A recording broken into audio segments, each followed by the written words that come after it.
Ready? One moment, we're checking on the Facebook stream. I think we should be okay.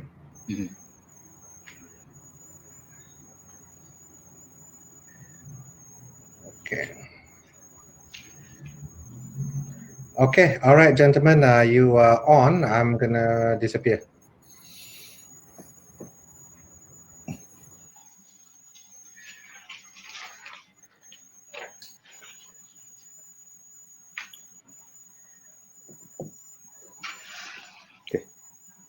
Assalamualaikum warahmatullahi wabarakatuh dan salam sejahtera.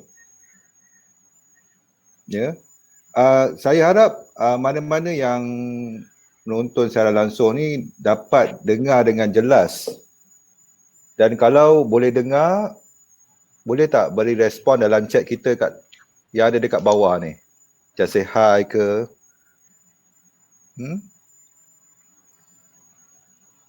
Okey. Okey, clear Okey, terima kasih. Okey.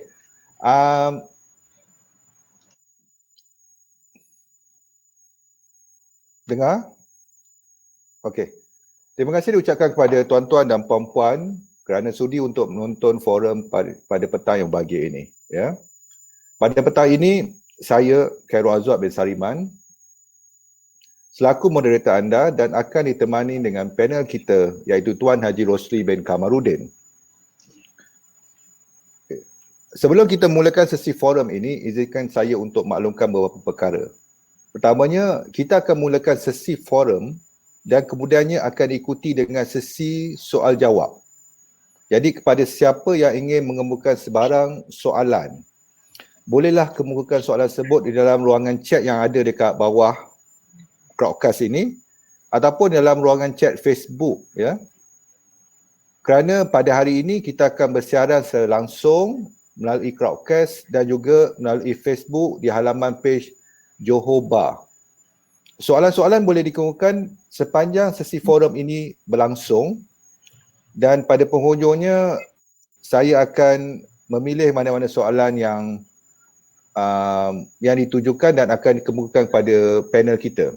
Ya. Okey. Dan anda juga diingatkan untuk mendaftarkan kehadiran anda yang terpapar di bawah video ini pada penghujung forum ini bagi menuntut CPD. Sebanyak 2 CPD diperuntukkan bagi sesi forum ini, ya. Okey, tuan-tuan dan puan-puan, forum pada petang ini bertajuk Advokasi Kes Jenayah, Seni Pemeriksaan Balas Saksi ataupun The Art of Cross-Examination, Advocacy in Criminal Case. Ya. Saya percaya forum ini akan mendedahkan peguam-peguam yang mendalikan kes kepada kaedah-kaedah atau seni bagaimana untuk memeriksa balas saksi pakar atau expert witness dalam kes terutamanya kes-kes jenayah. Okay. Antara skop forum ini adalah pendedahan kepada social judgment theory dan rahsia-rahsia soalan yang memberi impak. Forum ini juga akan turut memberi pendedahan kepada pemeriksaan balas yang efektif serta meneliti kepentingan advokasi di dalam kes ataupun case study. Okay. Jadi sebelum kita memulakan forum ini, izinkan saya untuk memperkenalkan panel kita pada petang ini iaitu Tuan Haji Rosli bin Kamarudin. Assalamualaikum Tuan Haji. Waalaikumsalam. Okey. Tuan Haji Rosli merupakan seorang ahli senior di dalam Johor Bar. Beliau mempunyai pengalaman selama lebih kurang 28 tahun di dalam bidang kepeguaman, terutamanya dalam bidang litigasi, jenayah dan juga sivil di semua peringkat mahkamah, persekutuan, mahkamah rayuan dan mahkamah tinggi. Okey, dan tuan-tuan dan puan-puan, tanpa buang masa lagi, saya menjemput Tuan Haji Rosli bin Kamarudin untuk berkongsikan forum pada hari ini. Silakan Tuan Haji. Assalamualaikum warahmatullahi taala wabarakatuh dan juga selamat petang kepada pendengar-pendengar sesi perkongsian ilmu pada petang ini, iaitu Criminal Trial and Advocacy, seni pemeriksaan balas. Ya. Kita berkongsi dalam sesi ini secara lebih santai, lebih rileks. Kita ada masa lebih kurang 1 jam 30 minit ataupun 1 jam 20 minit bersama saya. Kemudian kita akan buka untuk sesi soal jawab. Ya. Saya memilih ini sebagai suatu perkongsian. Di luar sana ramai lagi practitioner, pengamal undang-undang yang lebih kanan daripada saya. Ya. Kepada yang lebih kanan, kita berkongsi apa-apa input ataupun ilmu pada petang ini. Kepada yang saya mempunyai satu expectation, iaitu menjangkakan audience pada hari ini yang saya ingin fokuskan ialah yang mempunyai pengalaman 10 tahun dan ke bawah. Ya. Dan selebih daripada itu, ahli-ahli yang lebih senior, kita berkongsi maklumat dan bolehlah perkongsian itu dimasukkan di dalam chat. Ya. Baik, saya memilih tajuk ini pada petang ini sebagai seorang litigator, iaitu sebagai peguam yang mengendalikan kes di mahkamah. Bagi dua aspek berbeza, jenayah dan sivil. Kali ini saya memilih untuk berkongsi di dalam advokasi kes-kes jenayah. Ya. Saya akan berkongsi mengenai teori yang biasa saya guna pakai. Banyak orang lain juga mengguna pakai teori ini, tetapi mungkin tidak didedahkan daripada manakah sumber. Kita mempunyai banyak peguam-peguam kanan yang mempunyai wibawa yang tinggi, yang memeriksa balas, yang menakutkan saksi, dihormati oleh hakim, tetapi ada masanya mereka tidak ada masa untuk berkongsi bahawa manakah sumber penyelidikan mereka, bagaimanakah mereka boleh menjadi seorang yang hebat, digelar ada kalanya sebagai legal eagle di mahkamah dan ditakuti oleh pihak lawan. Ya. Gelanggang kita ialah di mahkamah. Baik.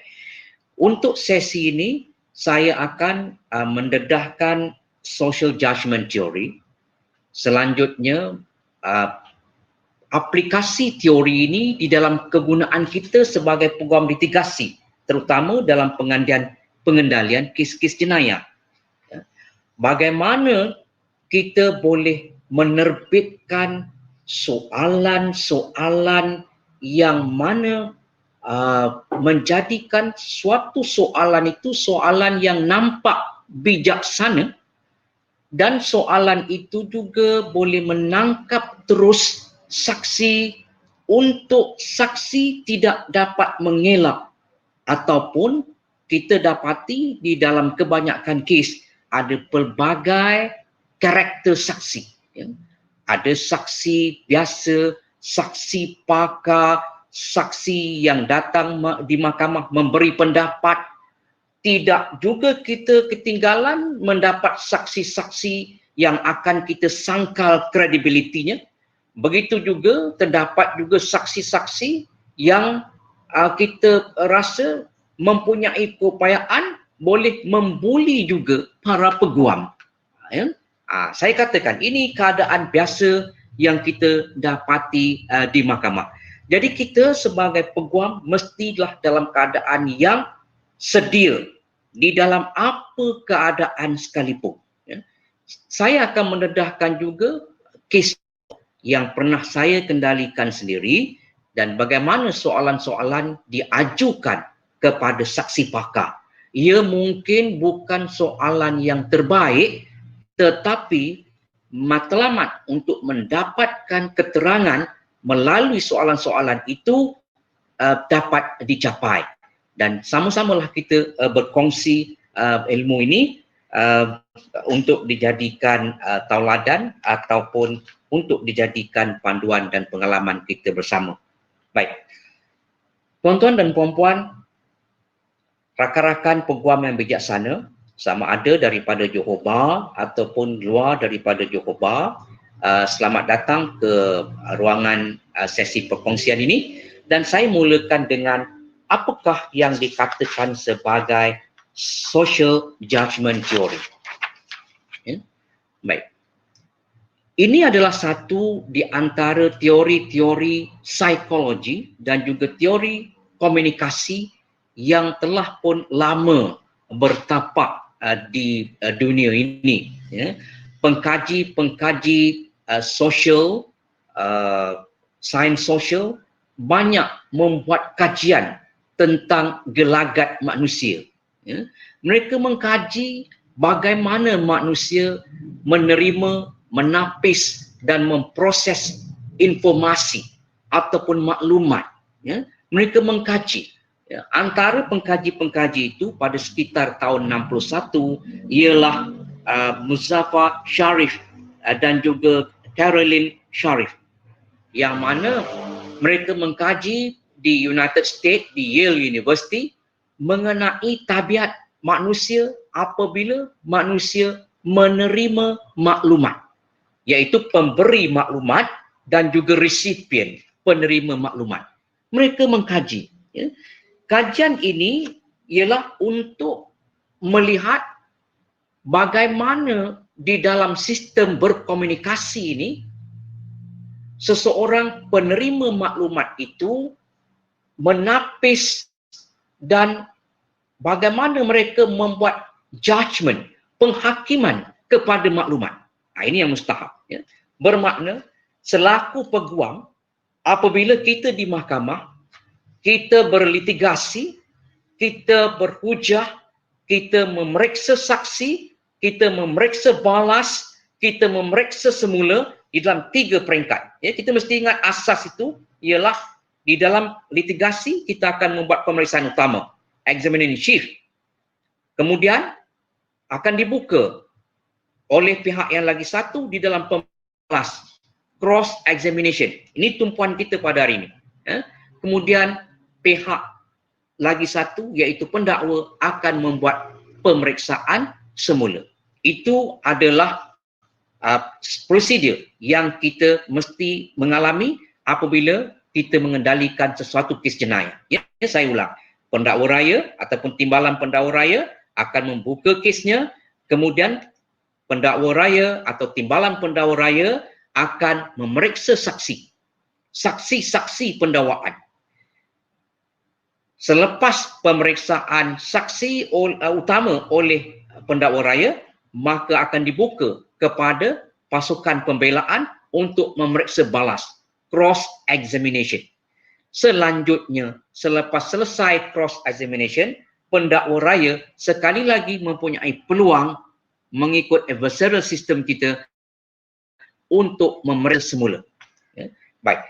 Dalam keadaan pemeriksaan saksi, dalam keadaan para peguam dan pendakwa berhujah, produk di mahkamah ialah untuk mendapat penghakiman. Apakah bentuk penghakiman yang akan diberikan oleh pengadil mahkamah itu? Iaitu hakim yang mengendalikan kes. Baik. Sebelum hakim membuat judgement, sebelum hakim membuat penilaian, sebelum hakim melihat semua keterangan, mendengar keterangan, mengkaji, menganalisa keterangan, kita mesti ingat social judgment theory ini bahawa bagaimana kita menyampaikan maklumat, bagaimana maklumat itu sampai kepada hakim, bagaimana maklumat itu sampai kepada saksi, ya. Bagaimana soalan itu kita ajukan kepada saksi, bagaimana hakim mendengar saksi memberi keterangan. Maka sebelum mahkamah memberi penghakiman kepada kes, maka setiap maklumat itu akan diproses, dinilai, dan ini dipanggil maklumat itu dihakimi. Apa yang kita sampaikan dalam bentuk maklumat itu, termasuk soalan, termasuk keterangan yang dikeluarkan, akan dihakimi mengenai keadaan maklumat itu. Ya. Jadi kita mengatakan bahawa di dalam kaedah penerimaan keterangan mahkamah, kita mempunyai prinsip-prinsip menerusi akta keterangan dan juga common law berkaitan apakah keterangan yang boleh diterima ataupun keterangan yang tidak boleh diterima. Baik. Tetapi sebelum kita pergi kepada aspek itu, bagaimana kita mengendalikan kes, bagaimana kita mengendalikan diri kita sebagai pengacara di mahkamah, sebagaimana kita mengemukakan apa-apa maklumat melalui saksi untuk disampaikan kepada hakim, kita mesti menyampaikannya dengan penuh cantik, beretika, bermaklumat dan juga apa yang kita panggil meyakinkan, convincing. Kita mesti mempunyai teknik untuk persuade ataupun meyakinkan para hakim yang mendengar kita. Atas itu, saya ingin mengesyorkan bahawa bacalah pelbagai teori yang ada berkaitan dengan komunikasi, berkaitan dengan psikologi. Dan antara yang saya pilih untuk dikongsi petang ini ialah social judgment theory. Ya. Baik. Izinkan saya menyentuh sedikit seperti ada di paparan skrin, tuan-tuan dan puan-puan. Social judgment theory, the work of psychologist Muzaffar Sharif and his associate, deal with the way people make judgment about messages. Maklumat ataupun informasi itu diadili. Bagaimana diadili? Sharif investigated the way individuals judge messages, and he learned that many principles of psychophysics hold for social judgment as well. Baik, saya ringkaskan. Kita mempunyai slide yang telah pun saya sediakan dan juga mengenai nota keterangan pilihan yang saya gunakan di dalam topik ini, dan di akhir sesi tuan-tuan dan puan-puan boleh dibekalkan dengan slide tersebut. Ya. Jadi saya ringkaskan bahawa ada 3 bentuk bagaimana maklumat ini dihakimi. Ya. Pertamanya, first, messages failing within the latitude of acceptance facilitate attitude change and argument in favor of a position within the range. Baik, pertama, kata pengkaji ini, dia kata maklumat ini jika berada di dalam latitude of acceptance, di dalam satu zon penerimaan. Jika sesuatu maklumat itu yang kita sampaikan di dalam mahkamah, kita menyampaikan maklumat melalui saksi. Saksi memberi keterangan dan kita menyoal saksi. Keterangan saksi ini merupakan keterangan yang akan dihakimi oleh hakim. Ini adalah maklumat.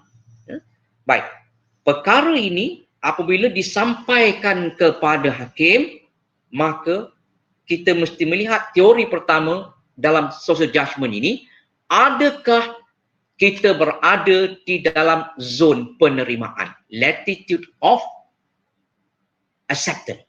Jadi kita mesti meletakkan diri kita, cara kita melihat saksi, bertanya soalan kepada saksi, cara kita berhadapan dengan hakim, etika kita berkata, bertutur kata dengan hakim, etika kita menyoal balas saksi yang tidak menyakitkan saksi dan tidak menyakitkan hati hakim untuk mendengar, dan kita mesti berada di dalam zon penerimaan.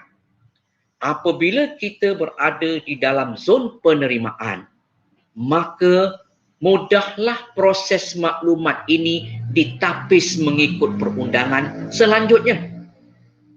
Kita mesti try to beat. Kita mesti berada dalam keadaan yang kita diterima. Maklumat kita juga maklumat yang diterima untuk diproses. Tetapi Kalau kita berada pada zon kedua, second, if you judge a message to lie within the latitude of rejection, attitude change will be reduced or non-existent. In fact, a boomerang effect may occur in which the discrepant message actually increases your position on the issue. Baik. Kalau kita berada di dalam keadaan kedua, iaitu di dalam latitude rejection, di dalam zon dan kawasan kita tidak diterima, maka sukarlah untuk penerima maklumat itu memproses maklumat yang kita ingin sampaikan. Ringkasnya, kita ditolak. Maklumat kita ditolak. Kalau kita ditolak, kemungkinan besar maklumat kita ditolak. Walaupun ia tidak seharusnya begitu mengikut perundangan. Ya? Tetapi tuan-tuan dan puan-puan harus ingat, ya? Kita pengendali, pengacara, peguam bela mesti diterima.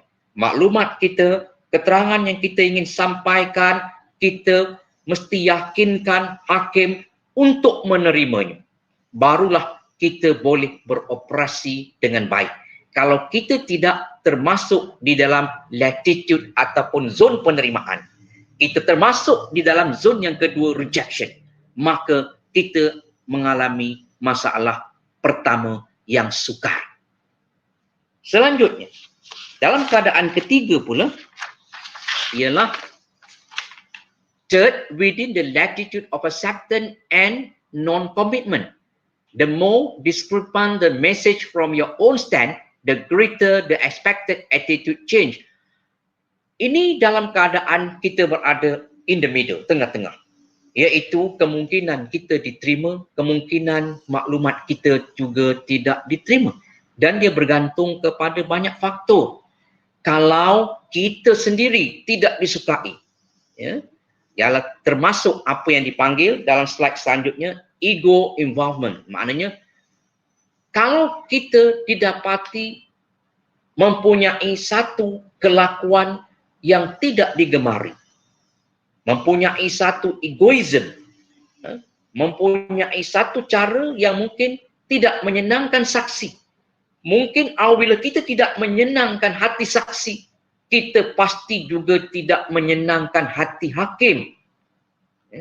Jadi apabila kita tidak menyenangkan hati saksi, tidak menyenangkan hati hakim, so di manakah kita semasa kita mengendalikan kes?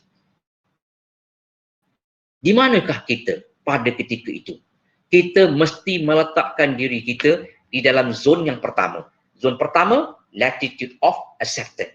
Ya? Dan ini memudahkan maklumat kita masuk ke tahap kedua, diproses mengikut kaedah perundangan dan jurisprudens. Ya? Selanjutnya,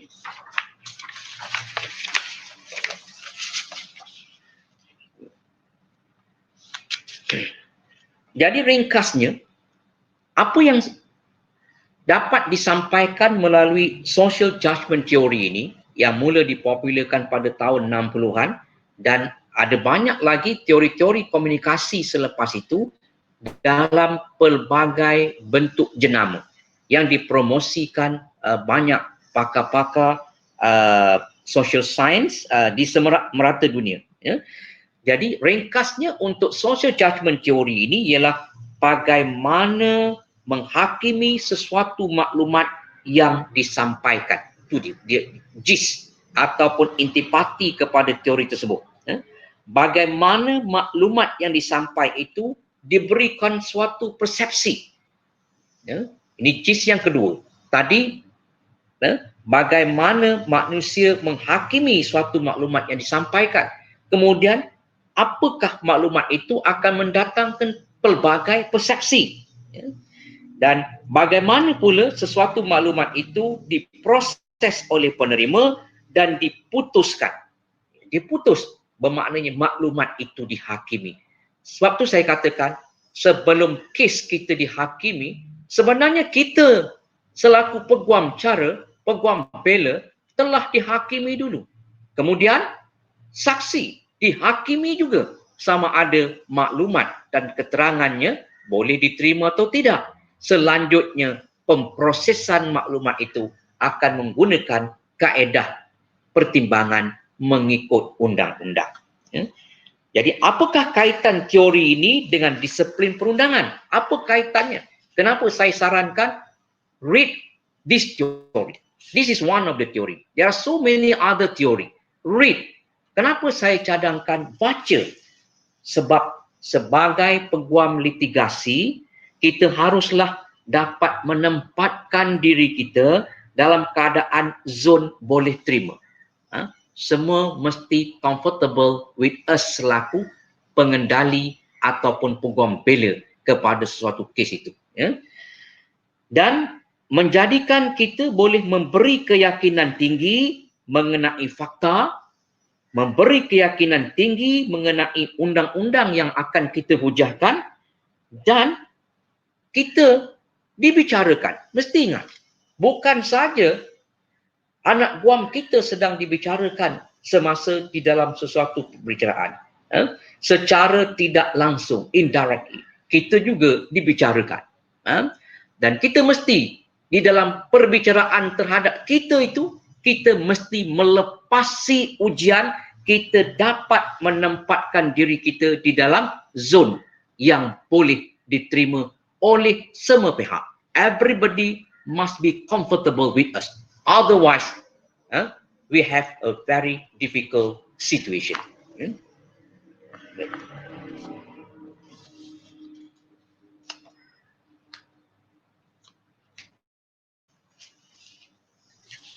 Kita pergi kepada slide selanjutnya, The Art of Powerful Question.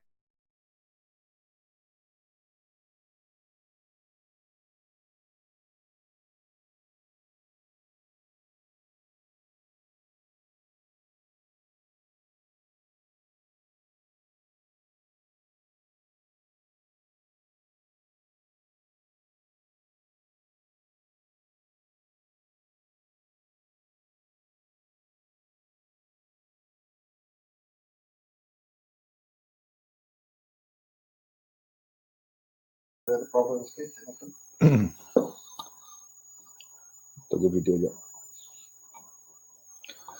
Minta maaf tuan-tuan dan puan-puan, kita ada masalah teknikal sikit, kami tengah cuba usahakan ya. Kita akan jadi tuan-tuan dan puan-puan diharap dapat bersabar. Kita ada masalah teknikal sikit, jadi sila tunggu sebentar ya. Kami tengah menyambungkan semula dengan panel kita. Kalau tuan-tuan dan puan-puan ada sebarang soalan, boleh kemukakan sekarang melalui ruangan crowdcast kita dan juga melalui ruangan Facebook. Ya. Jadi soalan-soalan itu kemudiannya kita akan kemukakan selepas sesi forum ini.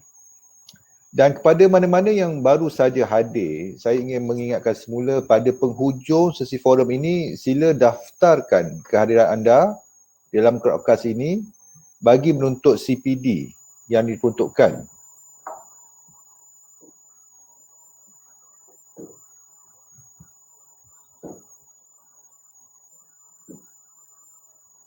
Ya, mana-mana pada penghujung siaran ini nanti kelak, sila daftarkan kehadiran anda dalam link di bawah forum ini nanti yang boleh menuntut sebanyak 2 CPD.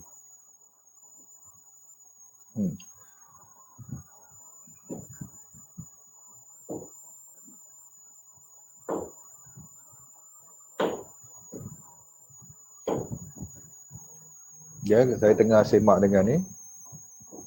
Okey, kita sekarang sedang menyambung semula dengan speaker kita ya. Sekejap ya.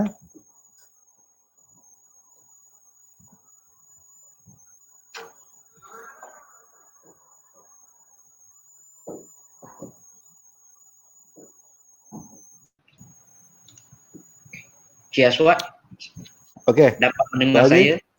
Dapat. Okey, Tuan Haji boleh sambung semula ya.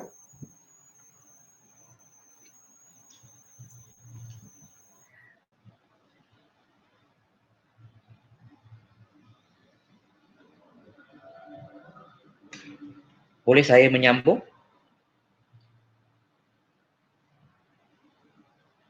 Ada gangguan teknikal sedikit.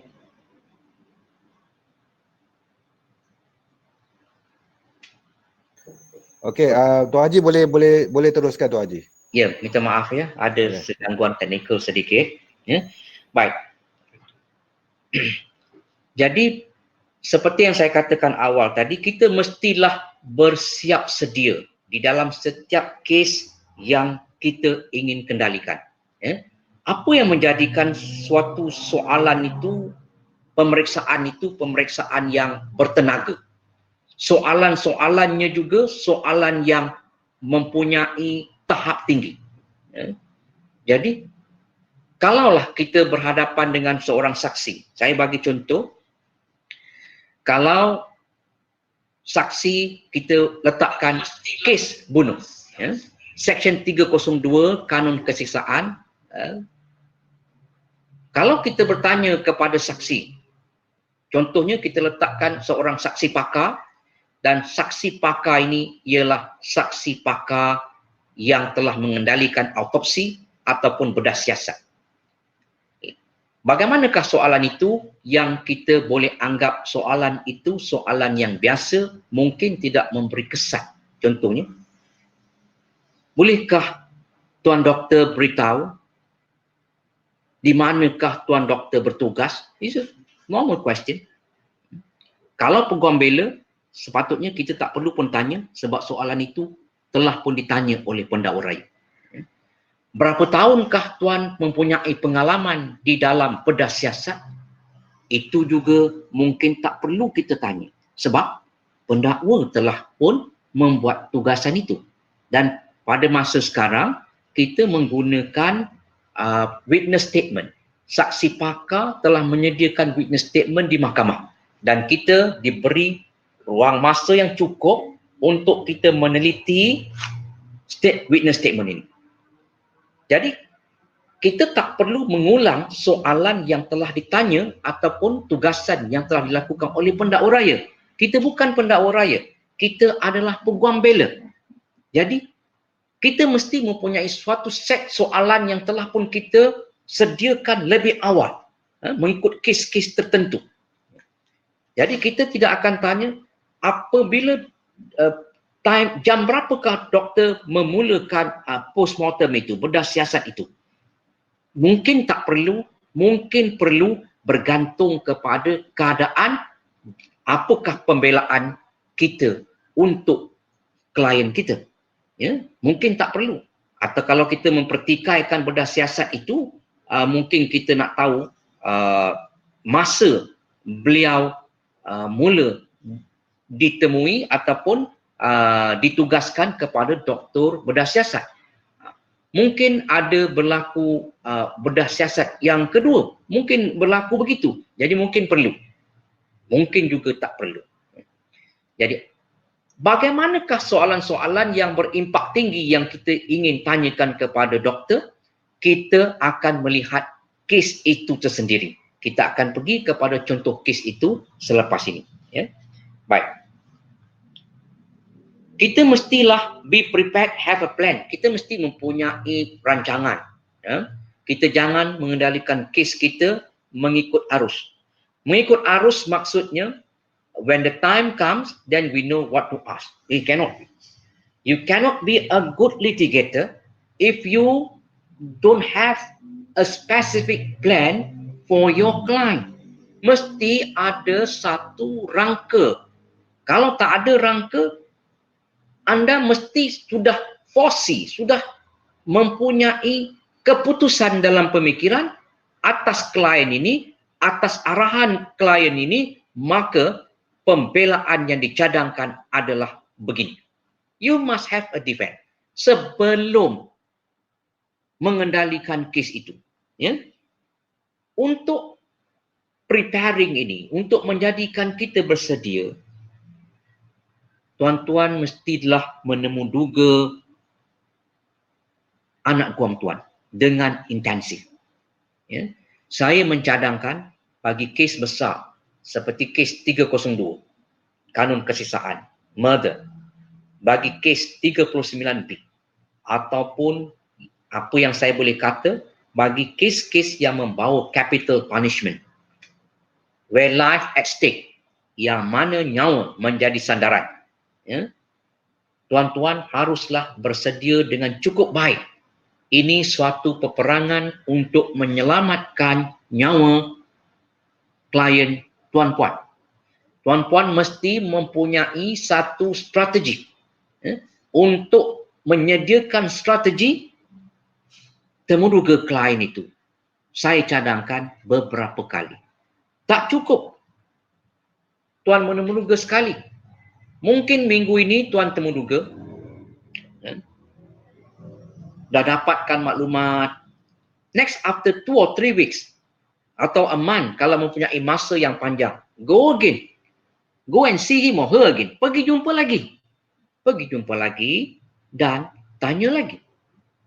Di sini tuan-puan mesti mempunyai suatu cara berkomunikasi dengan klien supaya klien itu tidak beranggapan, I have told you 2 weeks ago.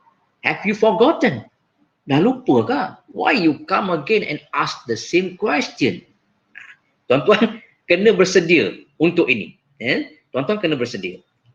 Tuan pergi 3 kali. 3 kali tuan tanya soalan yang sama. And then he will say that you will not be a good litigator for him or her. So you have to risk that. Bermakna bukan sahaja tuan-puan bersedia untuk mengendalikan di mahkamah, tuan-puan kena bersedia untuk mengendalikan, managing your own client. Supaya klien itu tidak mempunyai satu dapatan dalam minda dia, you are a bad lawyer. I have told you 3 times already and yet you asking me the same question. Again and again you asking me the same question. Anda mesti prepare soalan berbeza. Walaupun tuan-puan mempunyai maklumat yang telah ada, wujudkan soalan yang berbeza. You have to do some homework. Lainkan soalan itu. Ataupun nyatakan kepada dia, itu sesi pertama. Daripada awal bagi tahu, I will come back for the second session. And I will come back for the third session. Your life at stake. We don't doing this job very simple. We take this not lightly. We are taking this very seriously. We will come to you many times. So, your first meeting your client, inform this. Bagi tahu di awal-awal. You akan datang banyak kali. Let him be very comfortable with you. Oh, very good, my lawyer. Dia tak ambil ini ringan. Dia nak datang banyak kali jumpa. Dia nak tanya. So, for that, semaikan dalam pemikirannya sampai anda juga mempunyai satu daya komunikasi dengan klien di dalam zon boleh terima. Dalam zon boleh terima. Dengan klien, mesti zon boleh terima. Dan tanamkan kepada dia sampai dia mempunyai penerimaan that you can even come every day asking the same question all over again. No matter. No problem. You can do that. Jadi, ini kejayaan pertama. So, sebelum anda berperang di mahkamah, anda juga mesti mengendalikan managing your own client. Dia mesti boleh terima cara dan method anda. Kenapa perlu tanya banyak kali? Macam kita tidak ada lain klien. Kita pun sibuk. Why Haji petang ini urging us ataupun recommending to us, asking and repeating questions, see clients many times. Why? I have so many others matter to conduct. Saya cadangkan begitu supaya tuan-tuan dapat menilai dan dapat membentuk apakah pembelaan yang tepat untuk dicadangkan kepada anak kuat. Tuan-tuan mesti ingat teori sosial bahawa you can create one lies, but it's a very difficult situation for you, for the same person, creating 10 times lying. Bohong. Tak. It's very difficult. Hanya orang-orang yang tertentu saja, orang-orang pilihan, orang-orang mempunyai kebolehan tahap tinggi, berimpak tinggi yang boleh membuat penipuan beratus kali tanpa dikesan. Tetapi kita mesti ingat bahawa sebagai peguam, kita juga mesti ada satu daya untuk detecting. Walaupun kita tidak menggunakan lie detector, tetapi kita mesti dapat mengesan bahawa klien kita bercakap benar ataupun tidak. Ada masanya klien kita ini dia mahu perhatian yang lebih daripada kita. Ya? Dia mahu perhatian yang lebih daripada kita. Contohnya, kalaulah kes itu kes bunuh. Ya? Seboleh-bolehnya, semua klien akan cuba mengatakan bahawa I was not there. Kalau ada gambar, it look like me, may not be, this is looks like me, but it's not me. Mungkin dia nak kata begitu. Dia akan pergi yang paling tinggi yang dia boleh capai bagi klien. Ya. Kemudian kalau tak boleh capai yang itu, mungkin dia mengatakan bahawa I have alibi. Saya kat tempat lain. Itu satu kemungkinan. Kemungkinan ketiga, yang very gentleman, dia berkata, I was there, saya terlibat, saya pun dah mengaku pada polis, saya tikam. But, dia ada but. So, the but itu adalah alasan kenapa perbuatan ataupun tindakan itu dilakukan. So, tuan-puan akan explore defense di dalam alasan itu, di dalam zone but yang dia bagi but because of this. So ini keadaan klien apabila kita temuduga beliau. Okay. Apabila kita temuduga banyak kali tuan-puan akan dapat mengesan dengan lebih tepat. Dan yakinkan bila anda telah berada di dalam latitude of acceptance, yakinkan klien you should hold on this defense. You mesti pegang kepada defense ini. Ya. Kamu telah pun ada di situ, kamu pendakwa telah pun ada 5 saksi yang nampak kamu di situ, you never can escape from that, tetapi kamu mempunyai pilihan now bahawa kamu tidak mempunyai niat. The reasonnya dia kata but, tetapi dia bagi alasan menunjukkan bahawa tidak ada niat untuk menyebabkan kematian. This is not your intention. Ya. So, kamu akan bekerja di dalam lingkungan defend bahawa dia tidak ada niat membunuh. Itu contoh, sebagai contoh.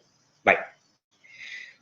Selepas anda berjaya mendapatkan maklumat daripada saksi beberapa kali temuduga, dan mungkin klien memberikan maklumat berbeza dalam temuduga, tentukan pembelaan yang baik untuk dia.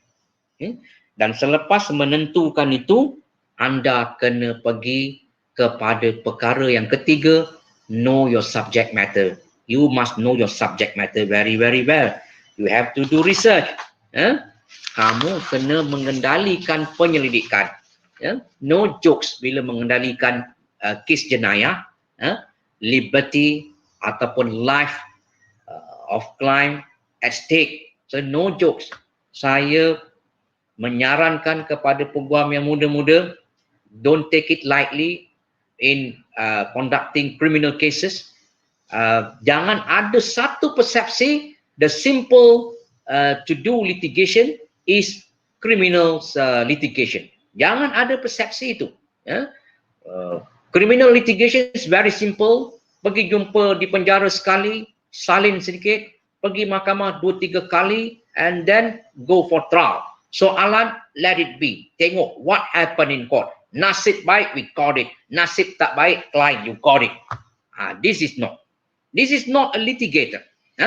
You jeopardize the right of your client. Kamu telah meletakkan, menggadaikan hak ataupun nyawa klien anda. So, jangan mempunyai sikap yang sebegini. Saya tekankan. Jadi, jangan juga ada salah persepsi bahawa suka untuk mengendalikan kes-kes jenayah ini sebab dia tak banyak dokumentasi, kita tak perlu membaca terlampau banyak literature undang-undang untuk mengendalikan. Jangan ada sikap begini. You must be very, very prepared. You must read many material. You must read books. You must get ready yourself. Okay. Macam mana kita nak buat? Kalau kita dah tahu tadi, kes itu kes bunuh, kita telah pun tahu pembelaan adalah pembelaan, ini adalah tanpa niat, maka kamu pergi kepada selanjutnya, what are the points that you want to make? Apakah perkara-perkara yang kamu perlu tekankan di dalam kes kamu? What are the points that you can make? Jadi kamu dah tahu sekarang, lain tak ada niat. Daripada lain tak ada niat itu, kamu dapat merangka soalan. Above all else, do no harm to your case. Janganlah sekali-kali kamu menjadikan kes kamu itu menjadi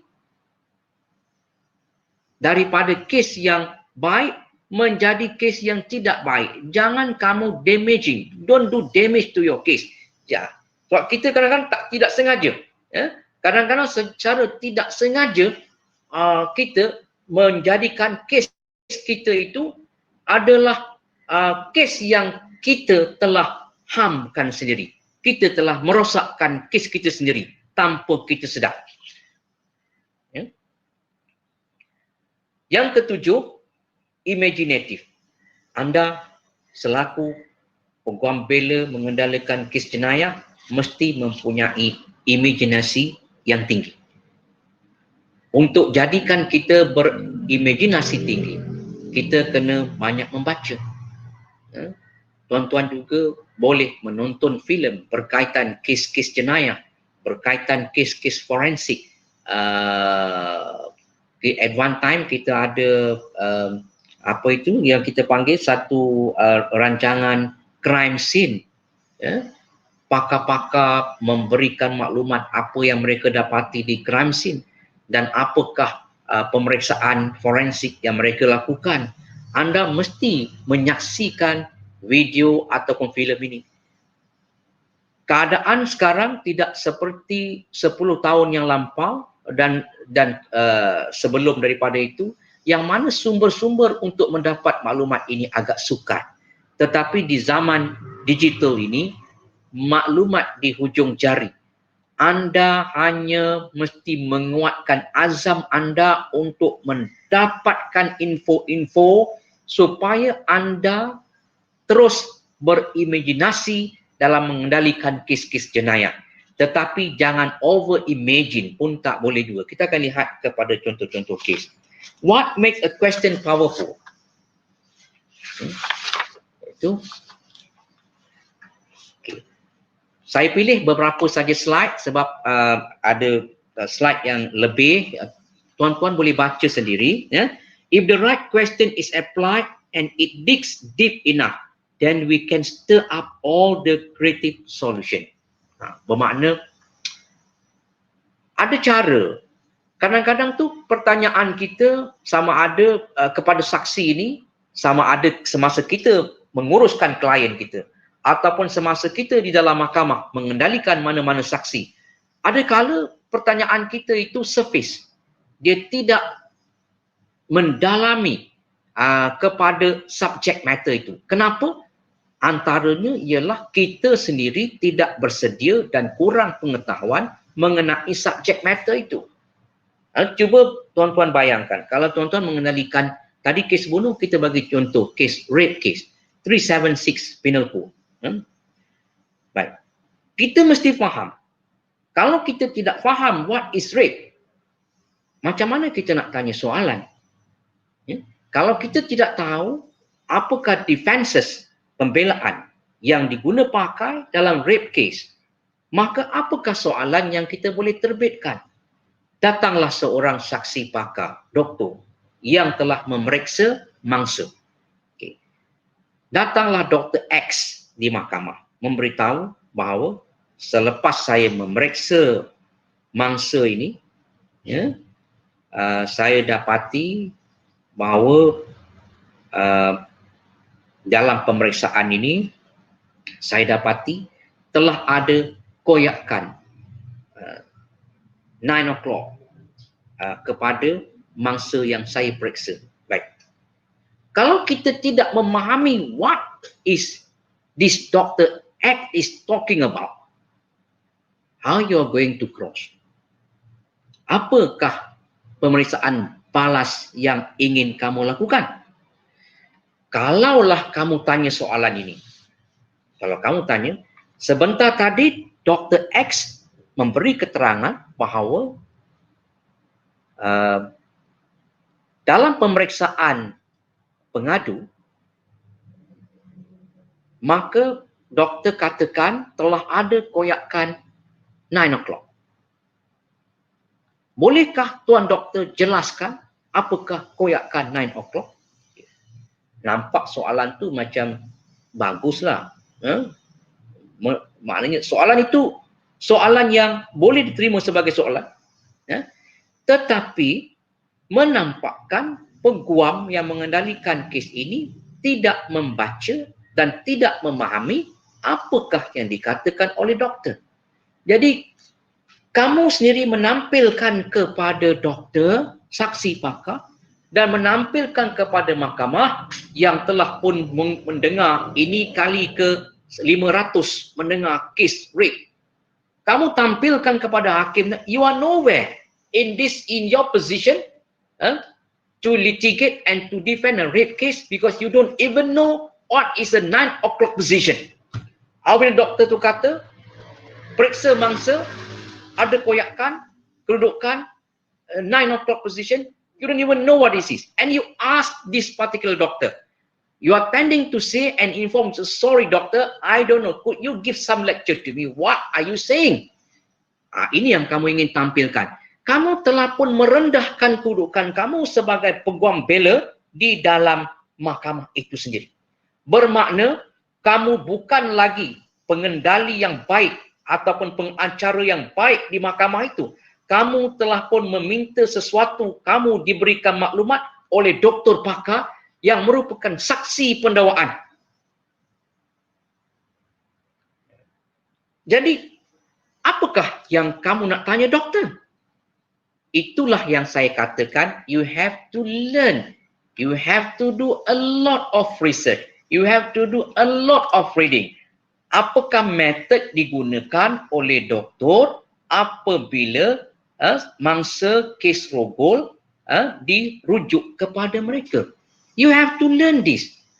Anda boleh tengok previous notes of evidence bagi kes-kes lain.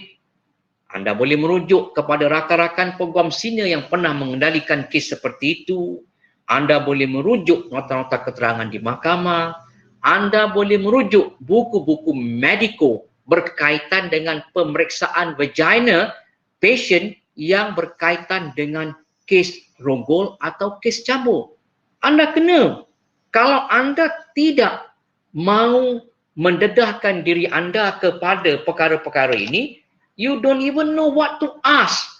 And you tend to ask a silly question dan menampakkan bahawa anda tidak tahu subjek itu. Jadi anda akan dibuli. Kemungkinan anda akan dibuli. Dibuli itu bermaksudnya bahawa mungkin doktor ini akan menjelaskan. Kamu tanya, dia akan mendedahkan. Tetapi bahawa selepas daripada ini dia tahu bahawa kamu tidak mempunyai pengetahuan tinggi. Okay. Dalam kes rogol ataupun rape contohnya, setelah kamu temu duga anak guam kamu, kamu tentukan sebenarnya, kalau anak guam kamu kata memang betul dia rogol, then you have to do something else. I will advise you not to defend. You do something else. Mungkin dia kata betul I buat. So, kenapa kamu lakukan? Contoh, kenapa kamu lakukan? No, I was in love with her. Saya memang bercinta. Kami memang bercinta. I was in love. So, kalau I was in love dan umur mangsa itu 16 tahun ke atas, dia bukan lagi di bawah umur, then there is no rape at all. So, your defense is not rape. Memang betul dia lakukan. There was. So, untuk keadaan ini, you don't need to ask this particular doctor because your defense is dia lakukan tetapi this is not a rape. This is by consent of parties. Maknanya mangsa itu merelakan. Jadi bila mangsa itu merelakan dan mangsa ini bukan bawah umur, there is no rape. There is no rape. Tetapi pendakwa akan memanggil juga saksi doktor untuk mengesahkan bahawa ada penetration. Sebab you must know, in rape case, the vital element, the most important element is penetration. Kemasukan kemaluan lelaki ke dalam kemaluan wanita atau mangsa itu. That is the most. Tetapi kalau persoalan yang ingin ditimbulkan ialah mereka ini adalah kawan baik, dia in love, mereka pasangan yang bercinta dan si gadis itu merelakan selepas mereka melakukan persetubuhan apa yang biasa berlaku selepas mereka melakukan persetubuhan, kaum keluarga tahu, ibu dan bapa tidak bersetuju, they don't like this man, I don't want you to be to be my son-in-law, you can get out, I will lodge a police report. Selalunya ayah buat report ataupun ibu buat report, ataupun they will advise the victim, you buat report, ataupun mereka akan pergi ke balai bersama-sama, lodge a police report, paksa anak dia buat report. So bila buat report, definitely Mr. Y yang dituduh merogol itu definitely akan ditangkap untuk siasatan. So the first thing they want to see ialah now the suspect must be put in remand and then hopefully to be charged. Dia tak pergi. Tapi bila kamu temu duga pasangan ini pasangan bercinta dan dia merelakan apa yang berlaku. So there was no rape at all. So untuk keadaan kes seperti ini, janganlah kamu membuang masa bertanya kepada doktor tu. Tak perlu nak tanya mana betul ke ada penetration, all this tak pakai lagi dah. Kamu mesti tahu apa defense kamu. Tapi kalau defense, contohnya dalam defense yang kamu nak pakai itu ialah klien kamu katakan bahawa it's not me. Sebenarnya kawannya ramai. Dia berkawan dengan Ali, dia berkawan dengan Osman, dia berkawan dengan Rahim. So finally, I'm the fault. Bila jumpa saya, because I have a car, I have a good house, I have a good family. So she thought that she could gain something better from me. So now she want to attach me. Dia nak pegang saya. Dengan nak pegang saya, buat report bahawa sekarang ini saya disyaki merogol. So dalam keadaan begitu, kamu buat ataupun tidak. Jadi kalau klien kamu contohnya mengatakan, saya tak pernah buat, saya hanya making love, saya hanya cium, saya hanya bercumbu-cumbu, but I never put my male part into her male part. Saya tak pernah buat adegan seks seperti itu. So untuk ini, defense kamu ialah kamu mesti tanya doktor. Kamu mesti mempunyai kebolehan untuk tanya doktor. Contoh, daripada kecederaan di dalam laporan doktor, bolehkah doktor bersetuju dengan saya jika saya mengatakan bahawa tempoh masa untuk mendapat kecederaan pada kemaluan mangsa ini adalah dalam tempoh melebihi 36 jam daripada masa doktor memeriksa? Contoh. So ini soalan yang menepati kepada pembelaan. Sebab kamu nak katakan somebody else. Kalaupun ada injury, kalau ada pun penetration, tetapi somebody else, not your client. Why? Sebab pertuduhan untuk klien kamu itu diletakkan masa dan diletakkan hari bulan. Kamu mesti memastikan bahawa that is not the time where your clients together with the rape victim. Itu contoh. Jadi ini soalan-soalan sebenarnya menyentuh terus kepada elemen kepada kes rogol itu. Jadi perlunya apa yang saya katakan, penyelidikan, pembacaan, temuduga yang banyak kali kepada klien kamu untuk mewujudkan, bagi menyediakan rangka-rangka soalan yang baik. Ya.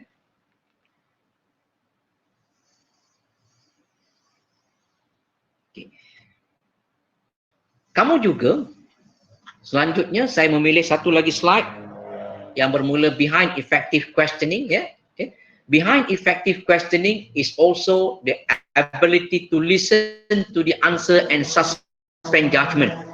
Selain kamu ingin menjadikan diri kamu mempunyai daya tenaga untuk bertanya soalan yang bertenaga, powerful, kamu juga mesti mempunyai kebolehan yang sama, mendengar daripada saksi, mendengar daripada oponen, mendengar daripada hakim tentang maklumat yang ingin disampaikan kepada kamu. Kamu mesti mempunyai kekuatan mendengar ini. This means being intent on understanding what the person who is talking is really saying. What is behind their words. Let go of your opinion so that block you from learning more information. Pay attention to your gut for additional information. Kamu mesti mempunyai kebolehan daya mendengar dengan baik. Ya. Jadi bila kamu mendengar saksi kamu, kamu mendengar klien kamu mendengar apa yang diutarakan ataupun dijawab oleh saksi di dalam mahkamah, maka kamu pun boleh berfikir dengan cepat dan menyediakan rangka soalan-soalan selanjutnya sebagai tambahan kepada rangka soalan yang kamu telah sedia ada. Ya. Saya juga dapati ada peguam-peguam yang mungkin lebih hebat daripada peguam-peguam yang senior. Dia datang tanpa membawa rangka soalan. Tanpa membawa rangka soalan. Ini saya anggap mempunyai peguam yang mempunyai keistimewaan. Sama ada istimewa dan semua terkumpul dalam mindanya ataupun tidak ada apa pun di dalam mindanya. Ini berlaku. Ya, ini berlaku.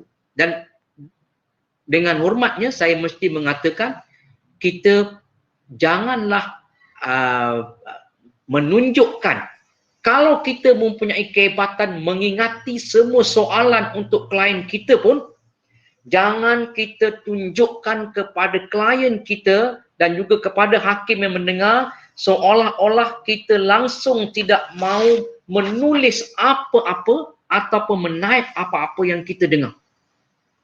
Jangan lakukan begini. Kalaupun tuan-puan mempunyai daya ingatan yang cukup tinggi tanpa menulis rangka soalan, dengan kehebatan tuan-puan begitu, tunjukkan seolah-olah tuan bersama-sama dengan mereka, bersama-sama dengan hakim, bersama-sama dengan saksi, bersama-sama dengan pendakwa, dalam metod yang bersama, iaitu menulis atau menaikkan apa yang dikatakan oleh saksi. Klien kita pun ingin melihat benda yang sama. They want have a feeling that you are with him all the way. Sepanjang masa itu dia bersama kamu. Dia pun takut, peguam aku tak tulis ke? Wah, peguam ini langsung selanjutnya kalau kita terlepas mana-mana soalan penting, maka kita tidak boleh turning back. Jadi begitu. Kita tidak mungkin dapat dibenarkan bertanya semula soalan dan sebagainya kalau kita terlepas apa-apa. Termasuklah di dalam pemeriksaan balas. Okay. Next slide ialah kepada cross examination ataupun lihat semula what is this powerful question mean.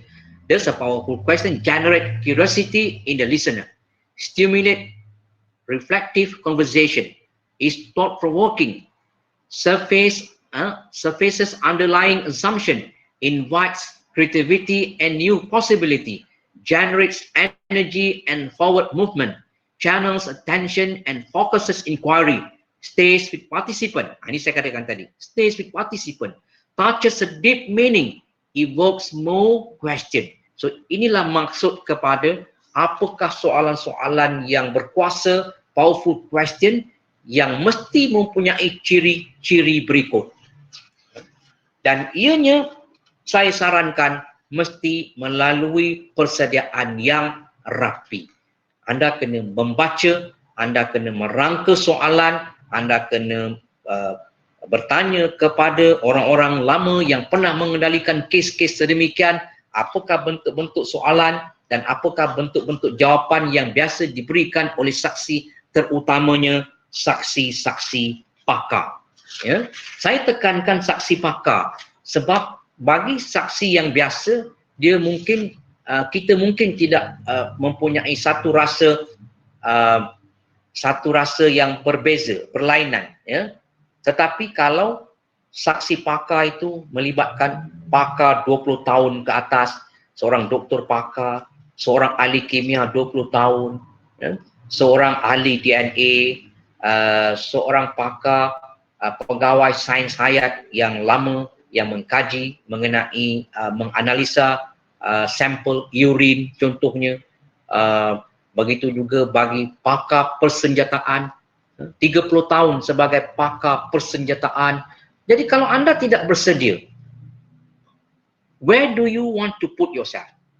Bila anda menghadapi dia, di mana anda nak letakkan diri anda? Kalau anda tidak mempunyai pengetahuan yang cukup untuk menyangkal apa-apa pendapat beliau, ya. Jadi kita boleh mendapatkan keterangan yang baik itu sama ada melalui saksi itu sendiri ataupun dengan pemanggilan saksi pakar kita. Tapi dalam kebanyakan hal, dalam kebanyakan kes, kemampuan klien untuk mendapatkan saksi pakarnya sendiri adalah terbatas. Dengan itu, anda mesti mempunyai kebolehan untuk mendapatkan sebanyak input daripada saksi pakar pendakwaan itu sendiri. Ya.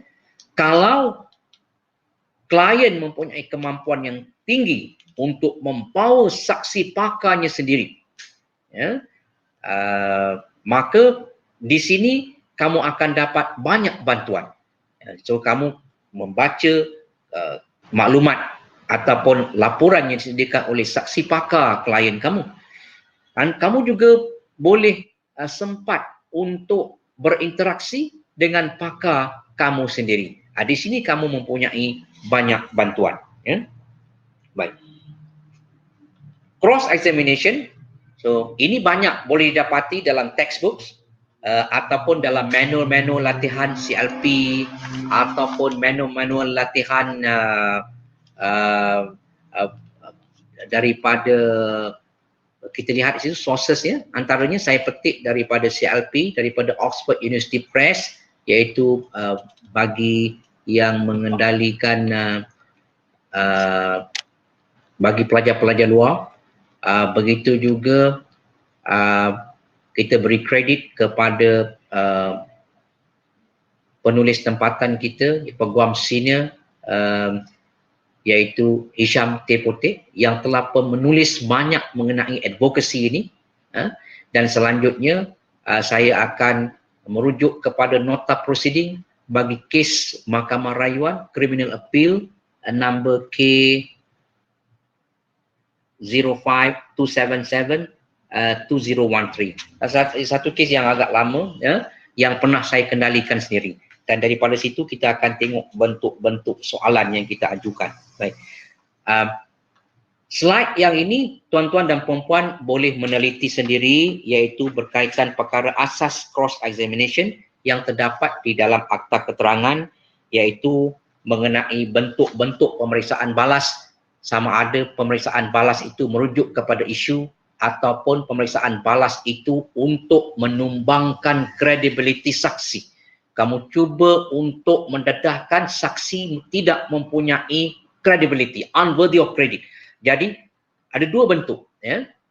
Kemudian perkara-perkara ini boleh kamu rujuk kepada kes-kes yang telah pun saya catatkan di situ, dan juga section-section mengenai sama ada soalan itu relevan ataupun tidak relevan, bergantung kepada budi bicara mahkamah. Menurut prinsip-prinsip dalam akta keterangan, kamu dibenarkan ke ataupun tidak bertanya soalan yang relevan ataupun sebaliknya. Dan kamu mesti mampu untuk berhujah untuk mengatakan soalan kamu relevant. Begitu juga reasonable ground, sama ada soalan kamu ini reasonable ataupun tidak untuk kamu tanya. Ya. Dalam limitation to cross examination, ya. Okey, reasonable ground. Kalau soalan itu tidak reasonable, mahkamah mungkin tidak membenarkan melalui peruntukan Seksyen 149 Akta Keterangan. Ya, jadi soalan kamu mestilah sesuai dan berpatutan, reasonable. Janganlah kamu sampai cuba untuk menjatuhkan maruah ataupun pride saksi itu semata-mata untuk kamu menaikkan kemarahan saksi. Ya. So ada kalanya menaikkan kemarahan saksi ini boleh menjadikan saksi itu lebih kuat dan kamu mungkin tidak dapat apa yang kamu mau. Ada kalanya saksi menjadi lemah apabila kamu tekan dan kemudiannya dia hilang pertimbangan dan dia akan menjawab mengikut apa yang dia boleh katakan. So ada dua keadaan. Dia mungkin memihak kamu dengan tindakan itu dan mungkin tidak memihak kamu. Tetapi hakim mempunyai kuasa untuk menahan kamu daripada meneruskan soalan-soalan itu. Ya. Selanjutnya, mengenai aspek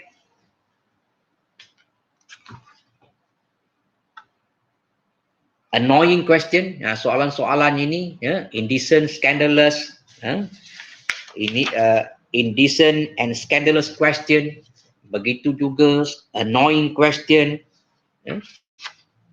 So, inilah perkara-perkara yang mana kamu kena elakkan apabila kamu mengendalikan kes, sebab akhirnya budi bicara untuk bertanya semua soalan-soalan itu akan jatuh kepada hakim, membenarkan kamu ataupun tidak. Ya.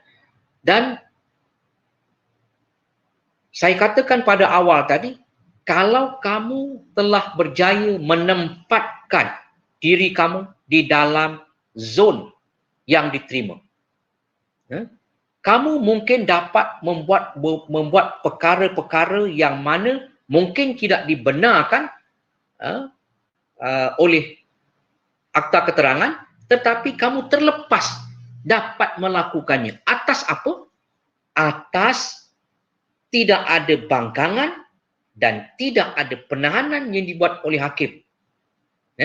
Jadi kamu mungkin dapat membonuskan diri kamu kalau kamu berada di dalam zon keselesaan. Semua orang selesa dengan kamu. Mahkamah selesa dengan kamu, bahasa kamu baik, soalan kamu baik, cara kamu baik, etika kamu baik, the way you put up question to the witness very good, the judge appreciate you, he will never stop you. And sometimes that in a question where that you can't ask that question but you may escape.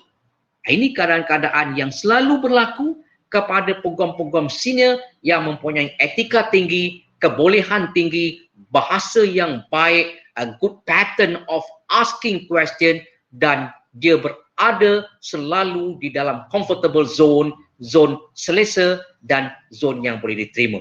Disitulah pengajakan saya kepada anda semua, kita mesti berusaha meletakkan diri kita supaya kita berada di dalam latitude of accepted, bukan latitude of rejection.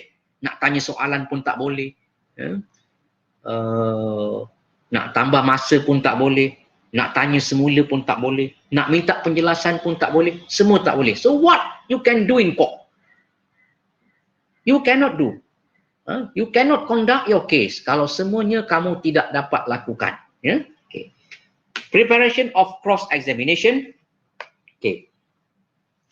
Saya rasa untuk yang ini saya tuliskan adalah petikan daripada sources, sumber-sumber sebentar tadi. Tuan-tuan bolehlah membacanya sendiri, bagaimana untuk merangka persediaan. Saya ambil sedikit effort untuk kongsikan dan itu adalah bersumberkan daripada penulis-penulis seperti yang saya nyatakan sebentar tadi. Selanjutnya, saya pergi kepada contoh kes. Study case. Ya.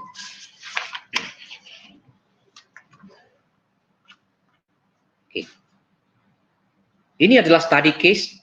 Case ini adalah kes Seksyen 302, kes bunuh di Mahkamah Tinggi Johor Bahru, yang mana tertuduh telah pun dituduh membunuh seorang sahabat ni. Ya. Seksyen 302 dan asas kepada 302, elemen-elemen untuk mewujudkan suatu kes prima facie mestilah kita ketahui, iaitu mesti ada niat, perbuatan yang kita lakukan itu menyebabkan kematian, dan kita juga tahu, tertuduh juga tahu bahawa tahap perbuatan, cara perbuatan yang dilakukan itu boleh menyebabkan kematian. So, ini dibuktikan oleh pendakwa. No doubt dalam kes ini, kes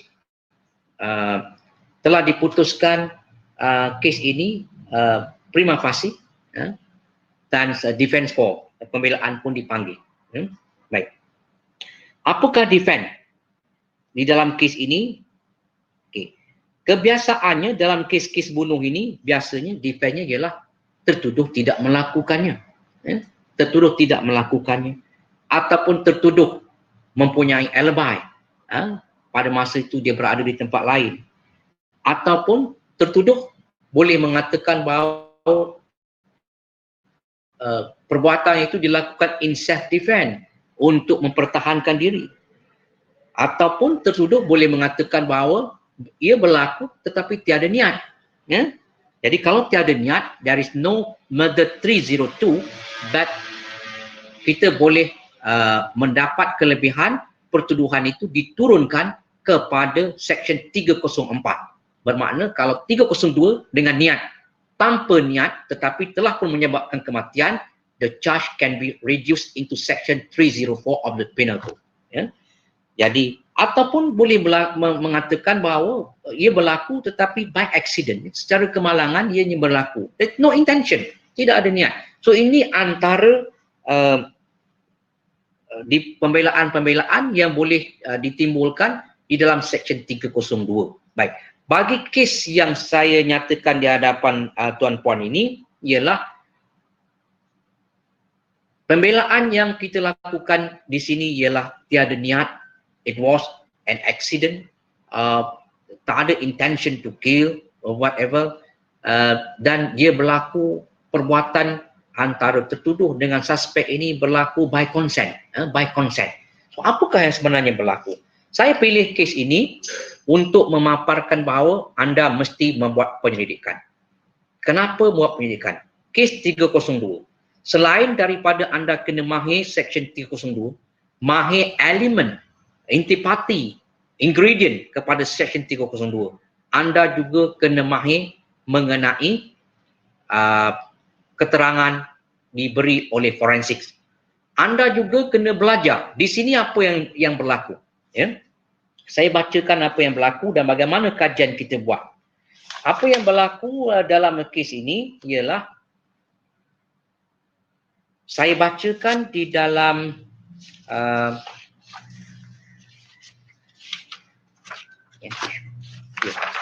tuan-tuan boleh merujuk apa yang berlaku di sini. Saya akan merujuk kepada naskah yang asal, that is page 74.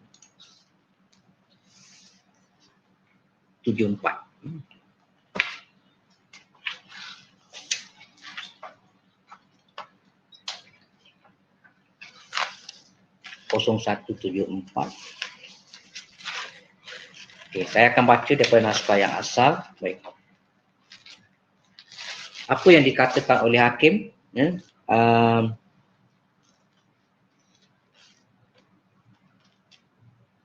Okay. Ini adalah keterangan saksi.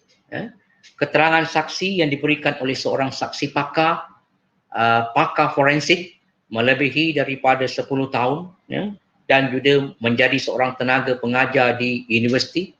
So dengan kepakarannya begitu, kalau kita tidak bersedia, apa yang ingin anda tanyakan? So ini keterangan asas dia. Saya mendapat ijazah sarjana perubatan, pembedahan dan sakit puan dari Royal College of Surgeons Ireland pada tahun 1999. Saya seterusnya mendapat sarjana perubatan patologi forensik UKM tahun 2007 Saya membuat latihan kursus antropologi forensik di University of Tennessee, Amerika Syarikat pada tahun 2008. Saya telah berkhidmat dalam bidang perubatan forensik semenjak tahun 2003, ya. Pada masa kebicaraan itu 2003. Sehingga ini saya telah melakukan lebih 800 kes bedah siasat. 800 kes bedah siasat, ya. Dan juga khusus bagi kes-kes pakar melibatkan kes-kes rumit dan pembunuhan melebihi 330 kes semenjak tahun 2007. Ya, dengan kepakaran ini, kalau anda tidak bersedia, peguam akan menjadi gerun dengan saksi. Kalau peguam gerun dengan saksi, macam mana peguam nak kendalikan saksi ini? Bagaimana anda ingin mendapatkan input sejajar dengan pembelaan anak guam, tuan-puan semua? Ya, okey. Kemudian muka surat 175. Ya, dalam muka surat 175. 175. Okey. Okey, daripada 175, tuan-tuan tak ada 175 . Oh, maaf ya, tak apa, saya akan bacakan. Okey. Ini kata doktor lagi dalam satu muka surat, saya mohon maaf, saya akan bacakan. Jasad lelaki ini berada dalam keadaan di mana kedua tangannya terikat ke belakang dengan kedua-dua lututnya membengkok. Terdapat satu tali berwarna putih yang terhasil dari kain yang telah dikoyak sepanjang 535 cm dengan lebar 0.5 cm yang dililit sebanyak 5 pusingan pada bahagian leher dan disimpulkan, kemudian bersambung dengan ikatan pada kedua-dua belah pergelangan tangan yang juga dililit beberapa pusingan, 5 pusingan bagi pergelangan tangan kanan dan 6 pusingan pada pergelangan tangan kiri sebelum disimpulkan dan bersambung dengan ikatan pada buku lali kaki kiri yang dililit sebanyak 6 kali sebelum dimatikan dengan satu simpulan. Ringkasnya, saya katakan bahawa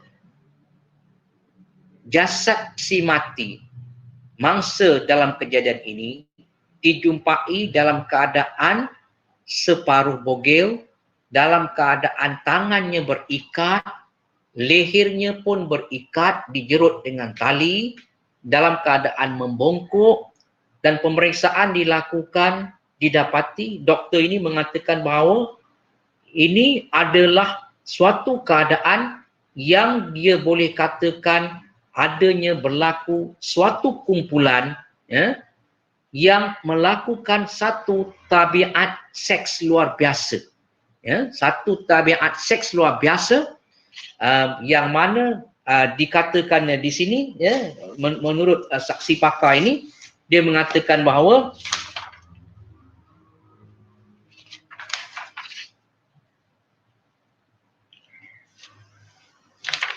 satu keadaan yang dikatakan bahawa berlaku kegiatan seks melalui teknik bondage yang di mana apabila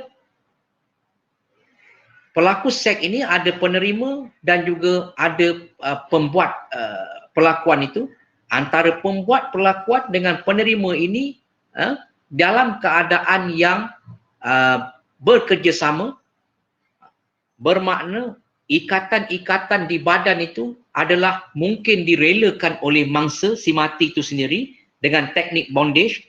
Dan kenapa diikat dengan teknik bondage ini? Atas alasan ini adalah sesuatu kegiatan seks luar tabi'i untuk membangkitkan rangsangan seks dengan cara mengikat tali, menjerut tali pada leher dan mempunyai rescue mechanism di pada bahagian kaki. Maknanya dia ada cara simpulan, bahagian tengkuk, tangan diikat di belakang, kaki pun diikat dan ada simpulan di bahagian kaki, dan apabila mereka melakukan kegiatan seks, rangsangan itu dicapai dengan lebih maksimal ataupun sex arousal apabila jerutan itu semakin kuat dan kekurangan oksigen untuk memasuki bahagian otak. Jadi dalam keadaan yang oksigen tidak masuk bahagian otak, kalau lama dia mati. Tapi sebelum mati itu ada satu keadaan klimaks yang mana mereka percaya bahawa mereka akan mendapat kepuasan yang lebih maksimum, lebih optimum melakukan seks dalam keadaan begini. Teknik bondage. Ya. Nah, apa berlaku? Si mati kerana jerutan. Adakah dalam jerutan tak boleh dibuka? Sebenarnya, menurut pendapat pakar, sesiapa pelaku yang terlibat dalam kegiatan seperti ini, maka tali pada kaki ada rescue mechanism, iaitu boleh menyelamat, simpulan boleh terbuka secara auto. Tetapi ini tidak berlaku dalam kes ini. Maka di dalam kes ini, mangsa mati. Sebab apabila tahap klimaks itu capai, oksigen tidak memasuki otak, rescue mechanism malfunction. Maknanya tali simpulan tidak terbuka. Jadi ikatan di tengkuk tidak terbuka secara automatik. Ya, menyebabkan mangsa mati lemas. Jadi ini kita panggil sebagai autoerotic asphyxia menurut doktor pakar. Jadi anda kena tahu, apabila anda mendapat kes yang pelik sebegini, yang jarang-jarang didedahkan oleh media dan sebagainya, anda kena belajar apa itu satu tabiat seks luar biasa, apakah itu yang dikatakan asphyxia, lemas biasa tahu, lemas dalam air tahu, ini lemas semasa menjalankan kegiatan seks luar tabii, ya? Iaitu antara lelaki dengan lelaki dan mungkin ada sekumpulan lagi bersama-sama. Dan dijerut, ikat dan sebagainya, ada rescue mechanism. So you must to learn what is asphyxia, what is autoerotic, what is this bondage technique, how the method to perform this particular sex, how to perform this. Kamu kena tahu macam mana mereka melakukan ini. Dan kamu kena tahu akhirnya ada pembelaan tak kepada anak guam kamu. So, kamu mesti bersedia. So, di dalam keadaan ini, saya dan peguam saya menjalankan kajian dengan membaca banyak buku, menemu duga doktor dan sebagainya. Dan kami telah menyimpulkan pembelaan-pembelaan untuk anak guam kami. Jadi kita lihat apakah yang ada di dalam akta keterangan. Ya.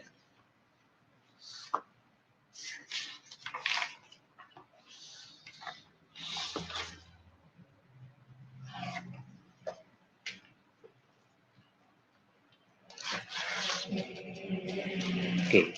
Kalau kita tengok bahagian pemeriksaan balas bermula muka surat 199, ya.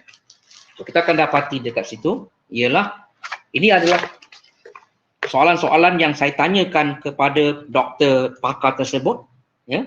Pemeriksaan pada jasad si mati, dapatkah doktor tentukan tahap koyakan pada tubuh anal si mati? So, kalau anda tidak belajar macam mana cara perlakuan itu dibuat, you cannot form this question. Kamu tak dapat lakukan apa yang sebenarnya nak ditanya doktor ni. Ya. Jadi pemeriksaan pada jasad si mati, dapatkah doktor tentukan tahap koyakan pada tubuh si mati? Dia kata tiada koyakan baru pada tubuh si mati. Tiada koyakan baru. Ya. Maknanya ada koyakan tapi tak ada koyakan baru. Ya. Bermakna ada koyakan lama pada anal si mati. Ya. Tetapi sudah menyembuh. Ya. Perkiraan masa tentang koyakan lama pada tubuh si mati pasti tidak sama dengan perkiraan masa dalam penemuan rigor mortis pada si mati. Setuju? Baik. Apa itu rigor mortis pula? Apabila ada orang mati, jasad, maka kita akan menentukan melalui rigor mortis ini, dia ini telah pun meninggal dunia pada jam berapa. Maknanya dalam tempoh berapa lamakah dia telah pun meninggal dunia.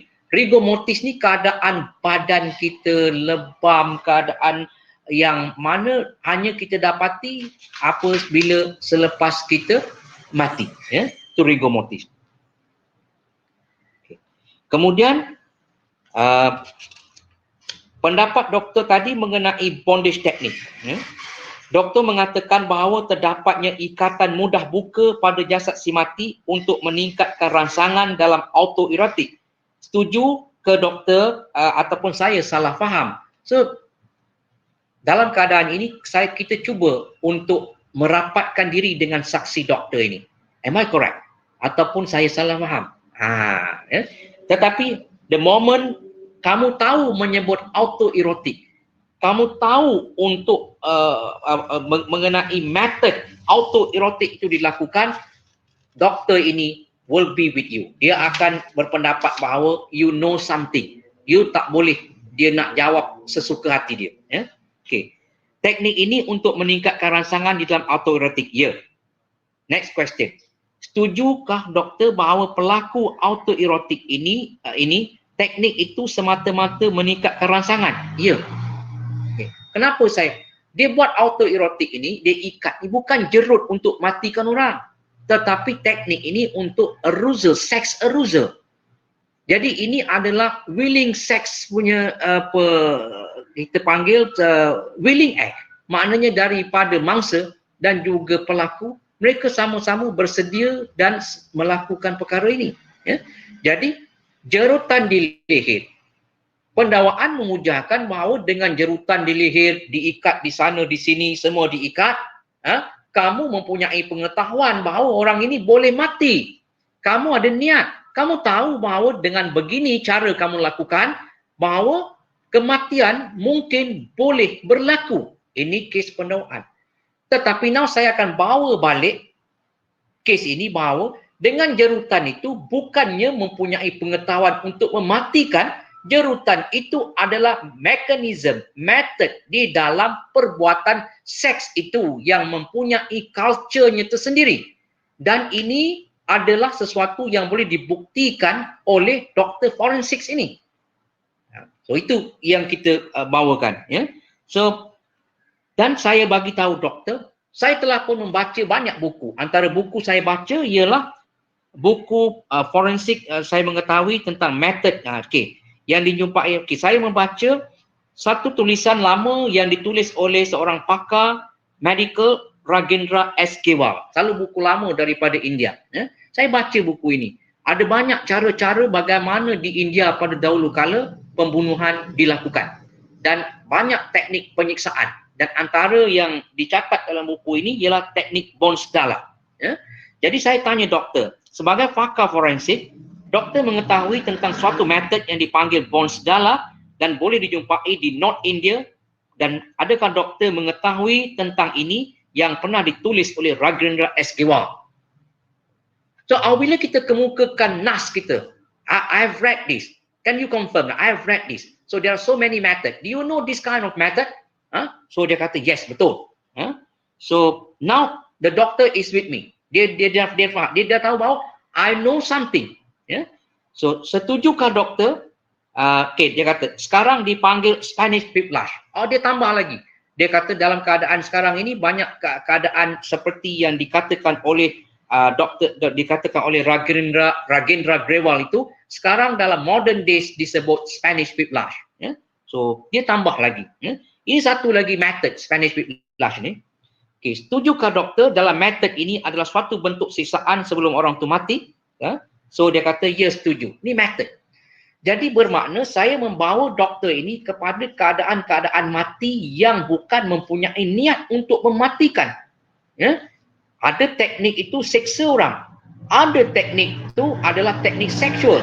Seperti bondage teknik, autoerotik ini. Jadi saya bawa kepada satu teknik yang lain dulu sebelum kita pergi kepada autoerotik. Di dalam kes yang doktor kaji ini, doktor buat postmortem, iaitu bondage teknik digunakan dalam autoerotik. Ini bukanlah teknik siksaan untuk mematikan jasad. Setuju? So this is what I want. Bahawa teknik ini bukan untuk membunuh orang. Dia sedang performing dia punya sexual act, bukan bunuh orang. Bermakna doktor juga bersetuju jika saya katakan aktiviti autoerotik ini kalau benar berlaku bukanlah crime activity untuk pembunuhan. So doktor says setuju. That is good already. So anda telah pun masukkan klien anda di dalam zon yang amat selesa sekarang. Sebab doktor kata this method bukan nak bunuh orang. Okey. Dan ada kesan cala tadi kata doktor pada tengkuk dalam bahasa Inggeris ligation marks dan lain-lain kecederaan yang dijumpai pada jasad si mati. Bagi kes ini in favor of an accident rather than crime. Setuju ataupun tidak?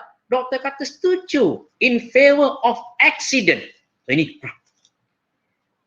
So kita ada tanya banyak lagi soalan lain.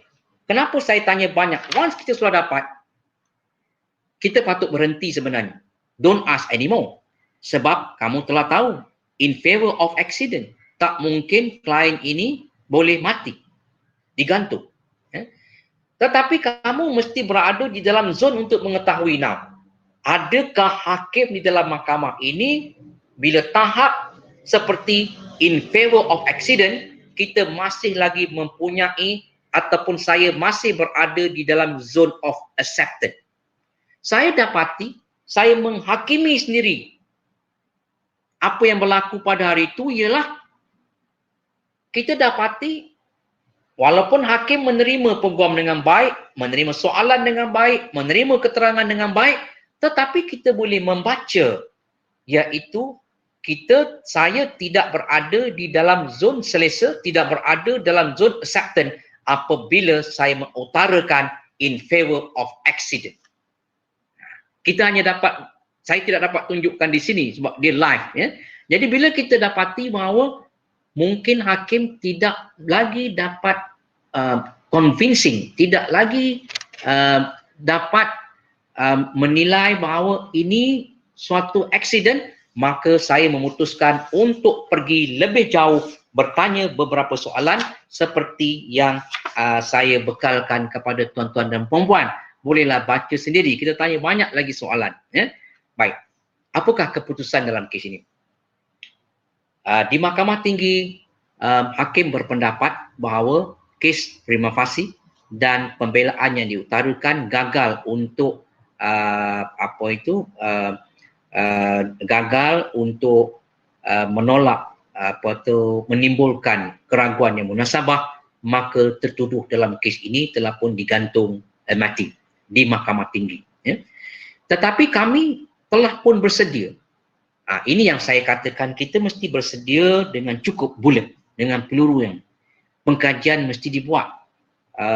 Anda tidak boleh berpuas hati bila selesai satu kes, tetapi dengan pengkajian yang dibuat, keterangan-keterangan yang kita ada, saya berpendapat pada ketika itu keterangan cukup baik untuk menyelamatkan anak guam ini daripada mendapat hukuman mati. Apa berlaku di Mahkamah Rayuan? Di Mahkamah Rayuan, ujahan kami bergantung kepada keterangan-keterangan yang kita dapati menampilkan bahawa keterangan doktor in favor of accident itu mesti diterima secara hakiki, bahawa doktor berpendapat kajian forensiknya, keadaan doktor ini juga mengkaji keadaan seks luar tabi'i seperti ini. Bukan saja kes ini, doktor ini mempunyai pengetahuan yang baik dalam bidang ini, menjadikan Mahkamah Rayuan menerima bahawa in favor of accident. In favor of accident bermakna niat untuk dia mematikan jasad ataupun membunuh itu boleh diketepikan melalui apa yang berlaku dan juga pendapat doktor yang bersetuju dengan pasukan pembela bahawa more in favor of accident rather than intention to kill. Maknanya, jadi ini bukan satu kes cuai, ini kes apa, tetapi ini adalah satu kes yang berlakunya kegiatan seks antara lelaki dengan lelaki dan tidak dapat dibuktikan dengan nyata bahawa ada suatu niat pembunuhan. Ya? Jadi di Mahkamah Rayuan tertuduh telah pun dijatuhkan hukuman di bawah Seksyen 304 Kanun Keseksaan dan dipenjarakan 8 tahun. 8 tahun. Ya. So, ini kedudukan. So, apakah komen saya kepada kes ini? You must have a good question. To have a good evidence, you must have a good question. To have a good question, you must prepare. Ya. To do your good preparation, you must read. You must read so many things, articles, Google, or whatever sources that you have for the time being.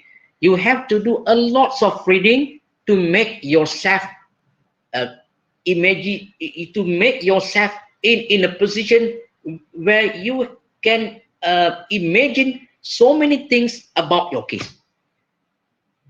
Dan apabila kamu dapat berfikir banyak aspek bagi kes kamu, kamu boleh menerbitkan soalan-soalan cadangan. Ya.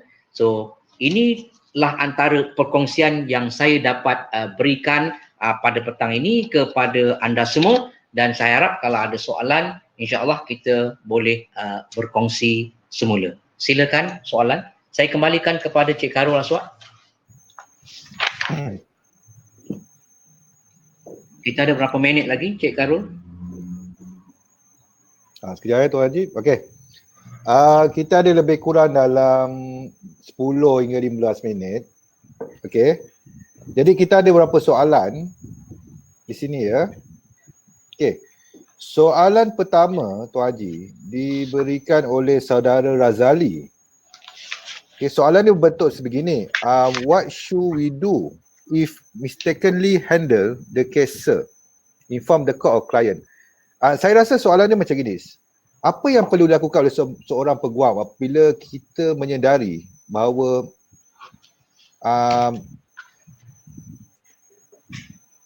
pembelaan yang diberikan tu mungkin ada kesilapan atau kekhilafan? Apa perlu kita buat, Tuan Haji? Baik. Apa yang mustahabnya ialah ia berlaku. Saya faham. Ia berlaku. Kadang-kadang tidak seperti apa yang kita sangka. Ya. Mungkin klien memberi arahan yang berbeza. Ya. Mungkin pada mula tu kita anggap kes tu tidak ada apa-apa. Ya. Contohnya, kalau bagi kes saya pergi kepada kes dadah 39B. Di bawah 39B ada kes tangkap biasa. Kadang-kadang klien dia tidak tahu apa. Dia bagi tahu dia tangkap macam biasa, lepas tangkap ada jumpa barang dalam kereta dan sebagainya. Dan barang dalam boot kereta.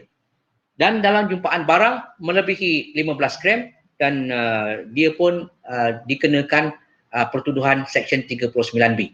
Ada cannabis lebih kurang 1 kilo dalam boot kereta. Ini arahan. Dan position peguam pada masa itu ialah, okey, siapa punya kereta? Kereta saya sewa.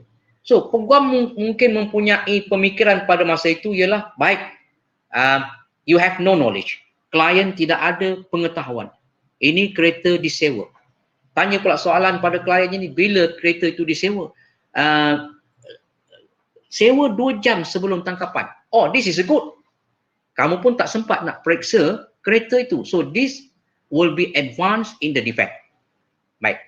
Tapi apabila kes dimulakan oleh pendakwa, pendakwa memulakan kesnya bahawa tertuduh itu ditangkap atas maklumat dan adanya ejen provokator. Ada ejen. Ejen provokator bermaksud bahawa tangkapan itu dilakukan melalui maklumat yang diperolehi oleh polis, mungkin melalui ejennya polis juga yang menyamar. Wah, kamu tidak tahu ada ejen penyamaran dekat sini, ada ejen provokator.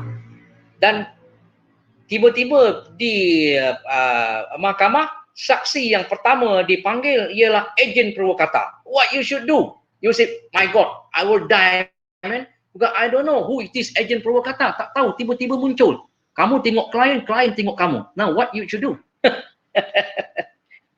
Okay, baik. Bagi kes 39B, kamu sempat lagi membuat repair. You can do repair. This is not a corruption case. Dalam kes SPRM, kamu dikendaki memberikan point of defense.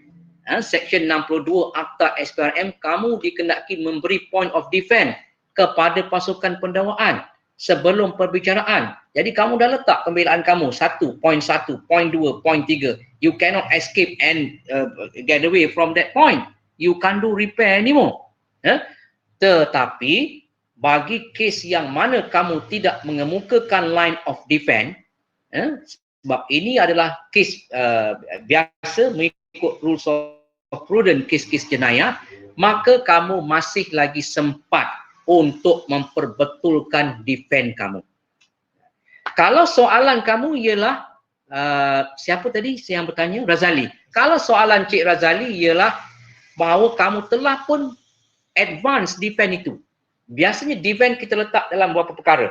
Contohnya kamu advance dengan puting. Kamu meletak, kamu membuat cadangan.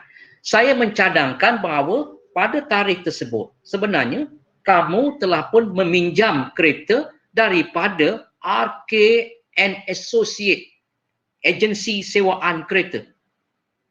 Kamu letak. Kalau saya juga cadangkan pada kamu, cadangkan ialah bahawa tiada siasatan dibuat terhadap RK and Associate, agensi sewaan kereta ini untuk menentukan maklumat ini. Jadi kamu telah pun dilihat oleh hakim cuba memasukkan pembelaan bahawa sekarang kereta itu kereta pinjam dan kamu tak ada pengetahuan. Kamu akan tanya lain-lain soalan lagi. Okey. Dan kalau kamu dah masukkan pembelaan ini, tiba-tiba datang saksi lain pula, agen purwakata, then you are in trouble. Pada tahap ini, kamu sukar nak patah balik. Sebab kamu telah pun advance, kamu telah pun mendedahkan kepada mahkamah apakah line of defense kamu. Sebelum kamu mendedahkan line of defense, kamu boleh membuat perubahan. Tetapi kalau selepas kamu mendedahkan banyak, kamu telah pun membuat foundation kepada pembelaan kamu, kamu in difficult. Di dalam kes membela anak guam, kita biasa meletakkan foundation kepada pembelaan. Kita letakkan asas pembelaan kita. Sebelum pembelaan diberi oleh anak guam kita, kita dah letakkan foundation. Foundation ini kita letakkan at the earliest opportunity. The law say that you must put your line of defense at the earliest opportunity through the prosecution witness. Maknanya melalui saksi pendakwaan tu, kamu dah letakkan pembelaan. Jadi kalau kamu telah meletakkan pembelaan dan kamu dapati kamu kena mengubah pembelaan kamu, you are not consistent. Tanpa konsisten itu, your defense will crack. Ya, itu jawapan saya, Razali. Kita kongsikan. Ya. Kembalikan kepada Tuan Haji, ya. Ya. Okey. Ada soalan berikutnya, tapi saya rasa ni bukan soalan, mungkin tip lah Tuan Haji, ya, yang diminta. Ada soalan daripada Natasha. Okey, sebab ini berkaitan dengan pemeriksaan balas Tuan Haji. Ya. Okey, soalan ni macam ni. Dan saya rasa soalan ni banyak berlaku, ialah apa yang perlu kita lakukan bila saksi menjawab dalam keadaan tak pasti bila kena cross ni. Banyak kita jumpa, kadang bila kita cross examination, saksi akan jawab tak pasti, tak ingat. So, soalan Natasha ni ialah apa yang perlu kita lakukan sekiranya saksi, terutama saksi daripada pihak pendakwaan, tak memberi kerjasama atau dengan menjawab tak pasti. Boleh Haji bagi tips ke apa ni? Inilah pendedahan kata bahawa puan-puan kena banyak membaca kajian-kajian sains sosial. Tuan-puan kena membawa elemen-elemen tambahan sebagai peguam bela. Selain daripada membaca kes yang banyak, selain daripada membaca law journal yang banyak, selain daripada mengetahui prinsip dalam akta keterangan mengenai memberi keterangan apa yang boleh kemuka, apa yang tak boleh kemuka. Sebab itu saya menyarankan perkara-perkara yang kita boleh import daripada social science dibawa masuk menggunakan teori-teori yang seperti saya katakan ini. Anda mesti mempunyai imajinasi, anda mesti tahu, boleh membaca bahawa saksi ini cuba menipu. Ada saksi ini ialah saksi pasif kita panggil. Ya? Pendakwaan semua dia ingat. apabila pembelaan semua dia tak ingat. Dan jadi ada banyak keadaan kenapa dia berlaku tidak ingat. Untuk itu anda kena banyak mengkaji tentang saksi ini. Jadi anda kena tahu sebelum saksi ini dipanggil, anda dah minta daripada pendakwaan senarai saksi. Tahu siapakah yang ada dan akan dipanggil. Kalau tidak dibekalkan dengan cepat senarai saksi, anda mesti bertanya dengan klien. Sebelum masuk ke mahkamah tu pandang siapa yang ada di luar mahkamah yang dia boleh camkan. Jadi anda mesti selalu berinteraksi dengan anak guam supaya mengetahui dan mengenal siapa saksi yang akan dipanggil. Dan di situ anda telah cuba fokus awal-awal lagi. Kalau boleh sebelum bicara tu dah awal fokus siapa agaknya saksi pendakwaan ini.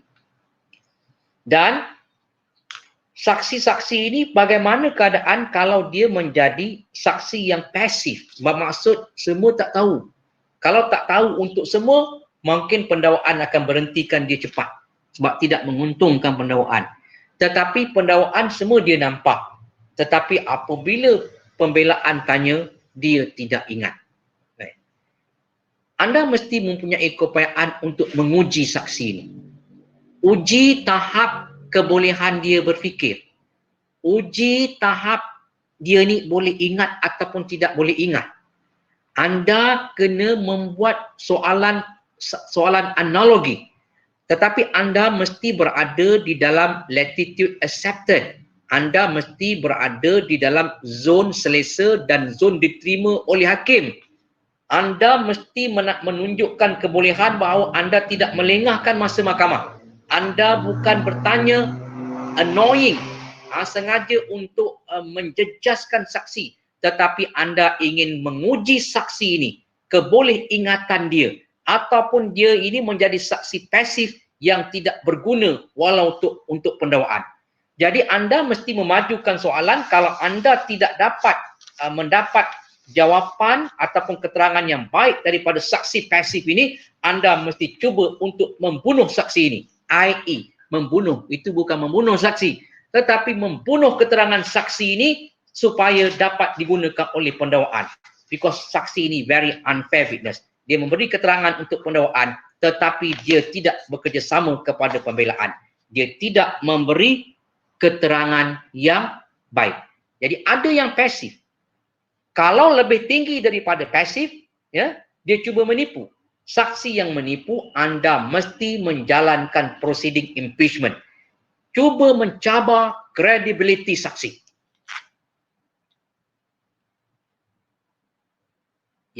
Serahkan kepada Aswad. Itu antara jawapan yang saya cadangkan. Tetapi anda mesti berlatih. Saya katakan bahawa untuk menerbitkan soalan yang baik, untuk mendapatkan maklumat daripada saksi adalah bukan sahaja talent, tetapi kita boleh berlatih. Bermakna untuk menerbitkan soalan ini, we must work hard untuk menjadikan kita fleksibel mengikut saksi dan berimajinasi untuk bertanya kepada saksi, dan dalam masa yang sama kita ada di dalam zon acceptance, zon yang diterima, dan kita dapat menembusi saksi ini tanpa ditegah oleh hakim. Dan teori sains sosial mesti pakai, teori perundangan mesti pakai. Peruntukan akta keterangan mesti kita penuhi.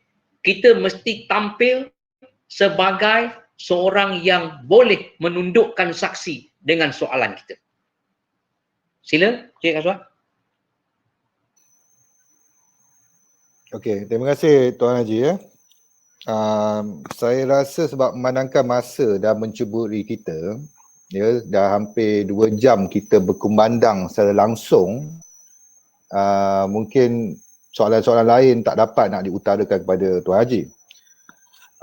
Saya percaya pada apa yang Tuan Haji tadi jelaskan, banyak tips dan juga tunjuk ajar yang Tuan Haji dapat berikan yang banyakkannya saya percaya tak ada dalam buku undang-undang.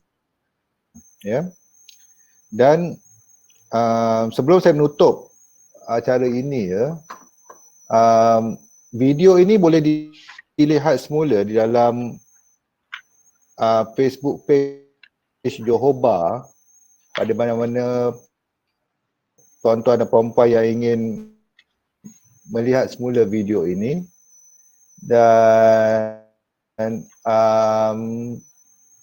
tuan-tuan dan puan-puan juga diingatkan untuk sekali lagi diingatkan untuk mendaftarkan kehadiran di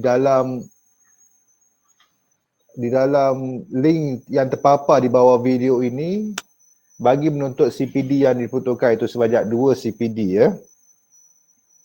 Okay, Tuan Haji, terima kasih banyak Tuan Haji kerana sudi mengkongsikan tips-tips pada kami pada hari ini yang kami rasa banyak ya manfaat yang kami terima. Dan mudah-mudahan kalau pada masa akan datang Tuan Haji sudi lagi berkongsikan ilmu kepada kami kaum peguam-peguam muda. Ya. Ya, insya-Allah. Terima kasih banyak Tuan Haji. Terima kasih. Ya, terima kasih juga terima kasih kembali kepada Tuan Tuan-tuan dan puan-puan juga saya mengucapkan terima kasih kerana sudi.